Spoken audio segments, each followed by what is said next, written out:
Hello दोस्तों, कैसे हैं आप लोग। हमारी आज की कहानी का नाम है विरोध। हमेशा जवाब देना अच्छा नहीं होता, कभी कभी चुप रह जाया करो। मानव ने सोनिया को समझाया तो सोनिया ने खुद को शांत कर लिया। वैसे भी अब कि वे खुद के लिए नहीं बल्कि अपनी जेठानी वसुधा के लिए मम्मी जी की गलत बात का विरोध कर रही थी। ये पहली बार नहीं था जब उसकी सास घर की औरतों को रात का बासी खाना खाने कह रही थी। चूँकि सोनिया प्रेग्नेंट थी इसीलिए उसे ताज़ा और पौष्टिक खाने की हिदायत देते हुए खुद अपने और जेठानी वसुधा की थाली में बचा हुआ खाना परोस रही थी। आज वसुधा ने सोनिया के उकसाने पर बासी रोटी खाने से मना किया तो सास गुस्से से आग बबूला हो गई थी और ताने देते हुए कुछ वही पुरानी बात दोहरा रही थी। मर्दों को घर से बाहर जाकर मेहनत का काम करना पड़ता है, उन्हें ताज़ा खाना खिलाओ। हम औरतें तो घर में रहती हैं, घर के कामों में भला उतनी थकावट कहाँ होती है, तो दो एक बासी रोटी खा लेगी तो क्या फ़र्क पड़ जाएगा। पढ़ी लिखी सोनिया जब लगभग साल भर पहले इस घर में ब्याह कर आई थी तो उसे सबसे ज़्यादा ताज्जुब इसी बात से हुआ था कि अक्सर घर की महिलाएं पुरुषों के बाद खाना खाती थीं और कभी कभी तो पुरुषों को गर्म फुल्के खिलाने में वो और जेठानी किसी एक को बाद में खाना पड़ता था। सोनिया को बड़ा अजीब लगता, इस ज़माने में ऐसी सोच कौन रखता है। ऊपर से जेठानी जी भी तो पढ़ी लिखी आधुनिक ख्यालों की महिला थीं, वो कैसे चुपचाप सास की सब गलत बात भी मान लेती थी। सोनिया ने जब शुरू में इस बात का विरोध किया तो जेठानी वसुधा ने उसे बाद में मना किया कि इस घर में ऐसा ही होता है। तो मैं अक्सर रात की बची रोटियां सुबह उठकर जैसे ही कूड़े वाला आने वाला होता है मैं तुरंत रोटियां और बाकी बचा हुआ खाना लपेटकर कूड़ेदान में डाल देती हूँ, किसी को पता ही नहीं चलता। और अगर कभी माँ जान रही होती हैं कि रात में खाने में क्या क्या बचा है तब उसे ना फेंक पाते हैं ना किसी को दे पाते हैं, बस उसे हमें ही खाना होता है। पर इस तरह कूड़े में फेंकना तो खाने की बर्बादी है और दिन चढ़ी रात का खाना खाना हेल्थ की भी बर्बादी है। आप मम्मी जी से कुछ कहती क्यों नहीं, सोनिया ने कहा तो वसुधा के पास उसका कोई जवाब नहीं था। बस इतना ही कहा कि कुछ बातों का जवाब न देकर चुप रहना, नज़रअंदाज करना ज़्यादा अच्छा रहता है।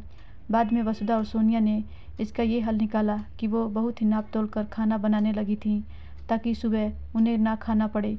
पर कल जब लखनऊ वाले फूफा जी आए तो सासू माँ के फरमान के मुताबिक छोले पूरी और बहुत सारे पकवान बने थे।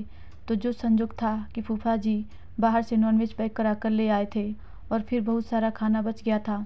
अगले दिन रविवार होने की वजह से घर के तीनों पुरुष और जेठानी के बच्चे भी घर में ही थे और सासू जी ने कहा कि घर के लोगों के लिए खाने में गर्मा गर्म चावल दाल सब्जी रायता सब बना लो और हम दोनों आज से कल तक बचा हुआ फ्रिज का खाना ख़त्म करेंगी। इतना सुनते ही सोनिया को रहा नहीं गया, क्योंकि अभी 10 दिन पहले ही उसकी रिपोर्ट आई थी, वो माँ बनने वाली थी। मतलब जब तक सोनिया अकेली थी तब तक उसे बासी खाना पड़ता था। अब चूँकि उसके अंदर एक जीव पल रहा था, माँ जी के शब्दों में उनका पोता पल रहा था, तो सासू माँ ने सोनिया को ताज़ा खाना खाने की हिदायत देनी शुरू कर दी थी। अलबत्ता वो खुद भी रात का बचा खाना ही खाती थी, इसीलिए आज जब नहीं रह गया तो सोनिया ने इसका विरोध करते हुए कहा कि मम्मी जी, स्त्री हो या पुरुष, बासी खाना सबके लिए नुकसानदेह होता है। मम्मी जी, बीमारी स्त्री और पुरुष में अंतर नहीं करती, दोनों को आती है, तो फिर पौष्टिक और ताज़ा खाने में अंतर क्यों। अब तक मुझे भी वही खाना पड़ता था, अब मैं माँ बनने वाली हूँ तो अब मुझे पौष्टिक और ताज़ा खाने खाने की सलाह और इजाज़त दे रही हैं। क्या मेरी खुद की कोई वैल्यू नहीं है।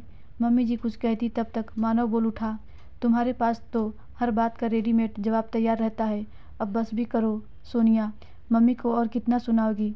कभी कभी जवाब ना देना भी अच्छा रहता है। नहीं नहीं मानव, सोनिया को मत रोको, उसे बोलने दो जो उसके मन में है। सच कहूँ तो आज इसने मेरी आंखें खोल दी है। सही तो पूछ रही है, जब यह गर्भवती नहीं थी तब तो मैंने इसे बासी बचा हुआ खाने की सलाह दी, अब जबकि एक नन्ही जान पल रही है इसके अंदर तो मैं अच्छा खाने को कह रही हूँ। अब चौंकने की बारी सोनिया और वसुधा की थी। कहीं मम्मी जी नाराज़गी में तो ये नहीं कह रही हैं। मम्मी जी ने सोनिया के सर पर प्यार से हाथ फेरते हुए कहा, बेटा आज तुमने मेरी आंखें खोल दी है। मैं भी क्या करती, अपने घर में भी यही देखती आई थी, फिर ब्याह कर ससुराल आई तो यहाँ भी घर की औरतें सबसे बाद में बचा कुचा खाना ही खाती थीं। वसुधा ने भी कभी इस बात का विरोध नहीं किया। बहुत अच्छा किया सोनिया ने जो यह सवाल उठाकर इसने मुझे समझा दिया कि हम स्त्रियों को भी पौष्टिक खाने की बहुत ज़रूरत होती है। बोलते बोलते मम्मी जी का गला थोड़ा रूंध गया तो मानव ने उनका कंधा पकड़ते हुए कहा, माँ तुम शायद भूल गई हो, तुम सास हो, इन बहुओं के सामने दबंग बनकर रहो वरना ये तुम्हारे सर पर चढ़ जाएंगी। मानव ने जिस नाटकीय अंदाज में ये बात कही उससे सबको हंसी आ गई। अगले दिन से जो भी खाना बचता उसे मम्मी जी दूध वाले को दे आती कि वह अपनी गाय को खिला दे। इस तरह थोड़ी समझदारी और थोड़े सामंजस्य से घर सुचारू रूप से चल पड़ा। धन्यवाद दोस्तों, आशा करती हूँ ये कहानी आपको ज़रूर अच्छी लगी होगी।